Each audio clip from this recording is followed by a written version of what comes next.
Hola, ¿qué tal? En este video vamos a terminar con el tema de tablas de frecuencias para variables cuantitativas.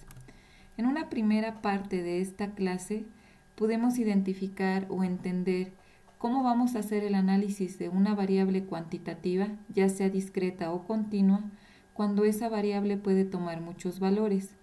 Aprendimos a realizar tablas de frecuencia con datos agrupados en clase y a partir de esta tabla pudimos obtener medidas representativas como lo son las medidas de tendencia central, las medidas de dispersión y las medidas de posición. En este video nos vamos a enfocar a entender cómo a partir de estas tablas de frecuencia podemos representar los datos de manera gráfica mediante un histograma, un polígono de frecuencias o una ojiva. El ejercicio que vamos a continuar analizando es el ejercicio de los promedios generales de los alumnos de sexto semestre del CETIS 91. Como ya lo habíamos visto en un inicio, se realiza un muestreo, por lo tanto entendemos que los resultados obtenidos van a ser estadísticos, que nuestra población de estudio fueron los alumnos de sexto semestre del CETIS 91 y que nuestra variable en estudio son los promedios generales. Esta variable es una variable cuantitativa continua y además podemos identificar que estos datos varían mucho. Entonces los tuvimos que agrupar en clases.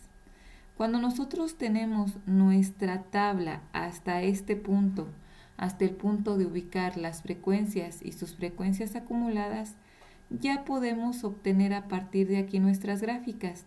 No es necesario haber obtenido la media aritmética ni las columnas de las desviaciones.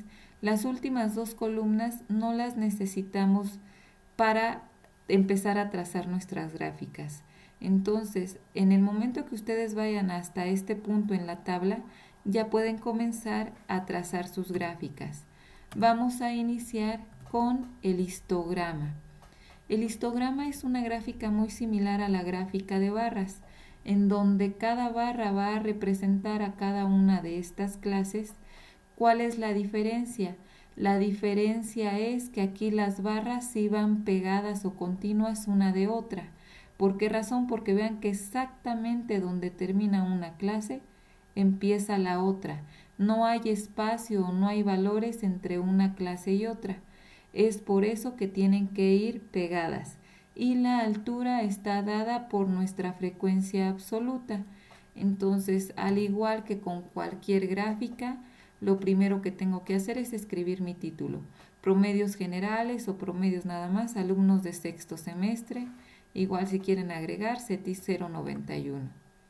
Trazo mis dos ejes.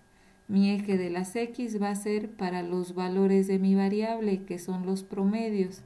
Y el eje de las Y, mi eje vertical, van a ser las frecuencias. Ya puse, entonces voy a separar. No voy a empezar mi primer barra o mi primer clase pegada al eje vertical. Dejo un espacio, el mismo espacio que voy a dejar entre clase y clase. Entonces yo estipulé que cada clase va a ser aproximadamente de 3 rectángulos o de 3 cuadraditos. Entonces dejo ese mismo espacio entre el eje vertical y mi primer línea. Y esta línea lo que va a tener de valor es el valor mínimo de esta variable, que es 6.9. Quiere decir que mi primer clase empieza en el valor de 6.9 y va a terminar en ¿qué valor? En 7.3. Segunda clase empieza en 7.3, no hay necesidad de que vuelva a escribir 7.3 y termina en 7.7. Mi tercer clase empieza en 7.7 y termina en 8.1. Vean que todas las clases tienen lo mismo de ancho o lo mismo de base, porque en realidad todas tienen el mismo rango entre límite inferior y límite superior, que es 0.4. Por lo tanto, en la recta numérica, la distancia entre cada uno de estos puntos tiene que ser exactamente la misma. Siguiente clase empieza en 8.1 y termina en 8.5. La siguiente empieza en 8.5, ya no lo escribo, y termina en 8.9.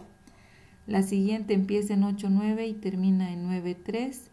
la siguiente empieza en 9.3, termina en 9.7 y por último empieza en 9.7 y termina en 10.01.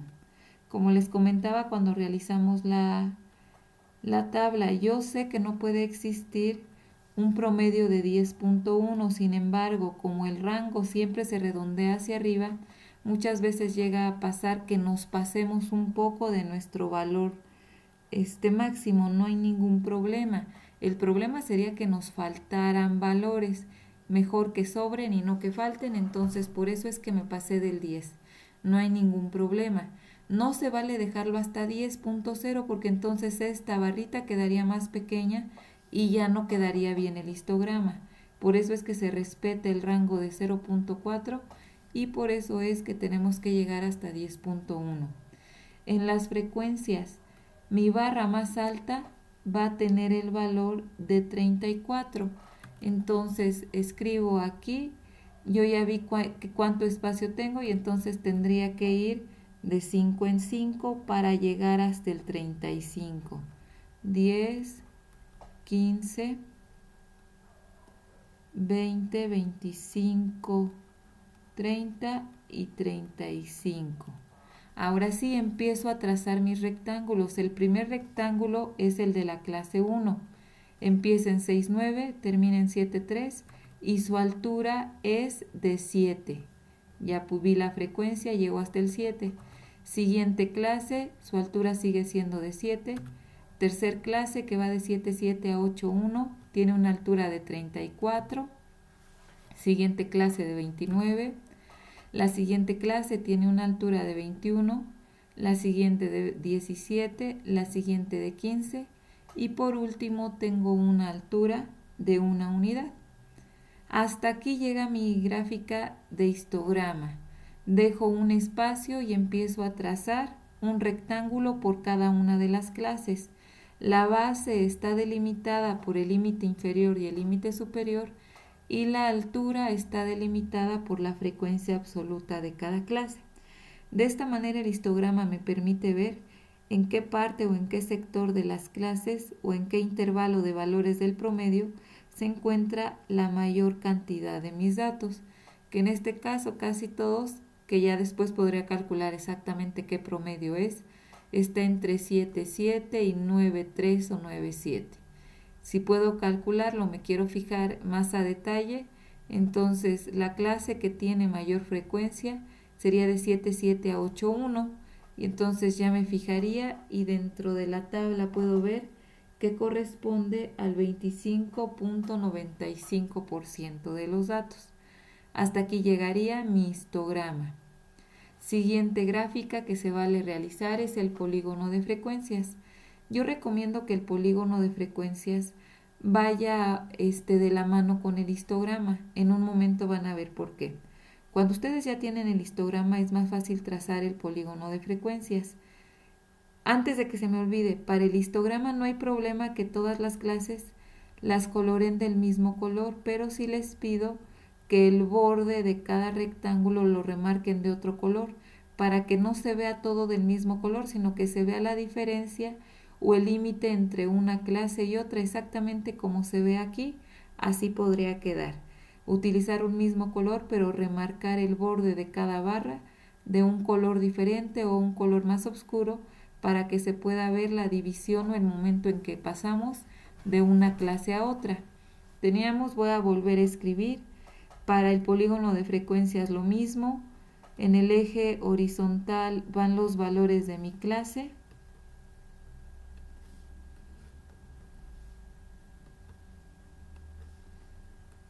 (6.9, 7.3, 7.7, 8.1, 8.5, 8.9, 9.3, 9.7,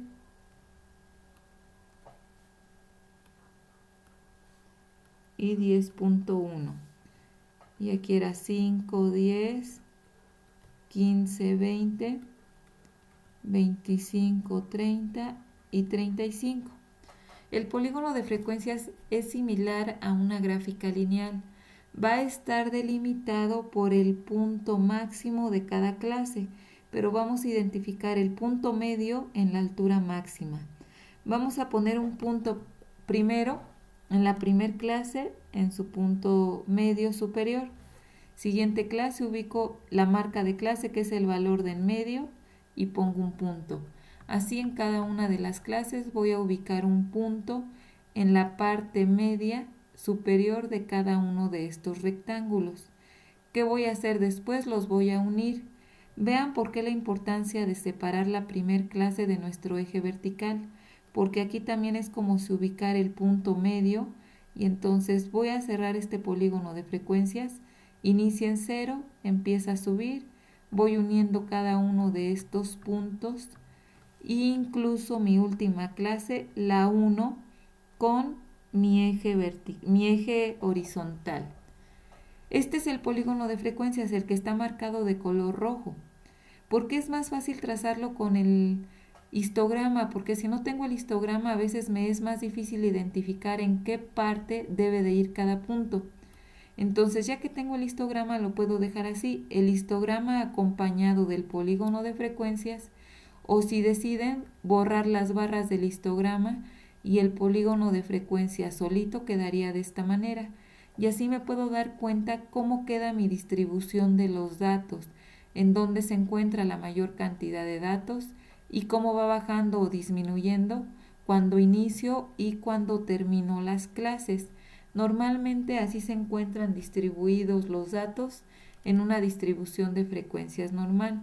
La mayor cantidad o mayor porcentaje de los datos se encuentra en el centro de esta distribución. Repito, histograma puede ir acompañado del polígono de frecuencias, o el histograma solito o el polígono de frecuencias solito. No hay ningún problema. Los dos me están marcando cosas muy similares. Siguiente diagrama que vamos a poder ocupar para este tipo de tablas es la ojiva, que muchas veces la van a encontrar como ojiva menor que o mayor que, porque para la ojiva vamos a ocupar ya sea la frecuencia relativa acumulada o la frecuencia absoluta acumulada. Yo recomiendo que sea la frecuencia relativa para ya tener porcentajes, porque más adelante veremos cómo esta ojiva me permite obtener porcentajes que no están directamente dentro de la tabla. Voy a utilizar los porcentajes, entonces mi eje vertical sería la frecuencia relativa acumulada, que llega hasta 100%, entonces voy a ir de 10 en 10, 10, 20, 30, 40, 50 y 100. Ya que tengo los valores en la frecuencia relativa acumulada, que es el eje vertical, el eje horizontal no cambia, siguen siendo los mismos valores, igual que el histograma, igual que el polígono de frecuencias. Utilizo mis límites inferiores y superiores, 6.9, 7.3, 7.7, 8.1, 8.5, 8.9, 9.3,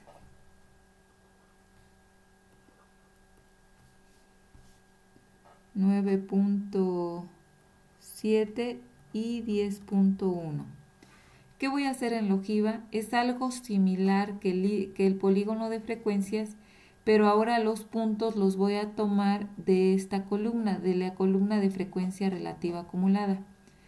Cuando yo inicié mis datos estaba en 0%, que estaba aquí, en el 6.9. Perdón, no es en el origen, es en mi primer valor. Cuando yo empecé en los promedios de 6.9, llevaba 0 alumnos.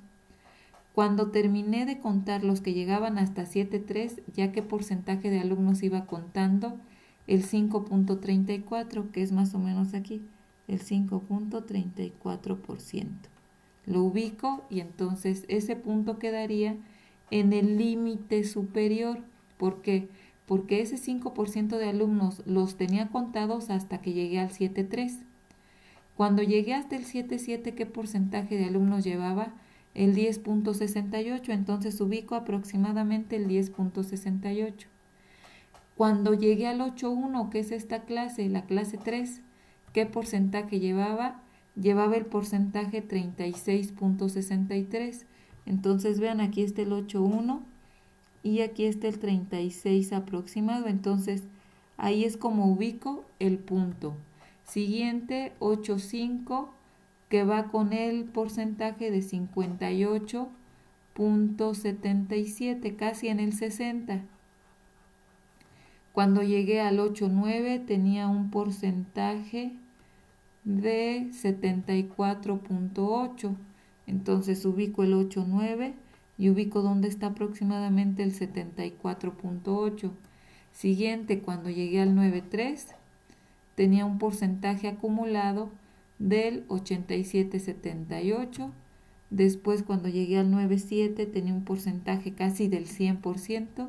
Y ya al llegar al 10.1 tenía ya acumulado el 100% de los datos. Entonces me voy a fijar y lo que voy a hacer es unir cada uno de estos puntos. Esta es la ojiva, va incrementando conforme voy avanzando en los datos. Me indica hasta ese punto qué porcentaje de datos llevaba contemplados. ¿Para qué me sirve la ojiva? Para conocer qué porcentaje de datos era menor a cierta cantidad. Por ejemplo, si yo les digo, personalmente voy a ubicar a los alumnos con promedio menor de 8.5 como alumnos de bajo promedio. Entonces ubico el 8.5 y ubico en qué porcentaje está. Entonces ubico el 8.5 y digo, aproximadamente el 60% de los alumnos de sexto tiene un promedio bajo. De acuerdo a lo que yo considero, que digo que 8.5 ya sería un promedio aceptable. Menos de 8.5 para mí es un bajo promedio. Entonces ahí quedaría, ubico el 8.5, ubico su porcentaje.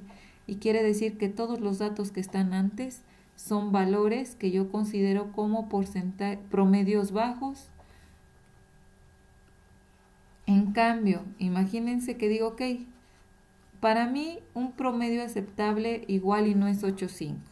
Yo voy a decir que todos los alumnos que tienen promedio menor de 8 son aquellos alumnos que tienen un promedio bajo. Entonces vean, lo que voy a hacer es ubicar aproximadamente el 8. El 8.0 se encontraría más o menos aquí.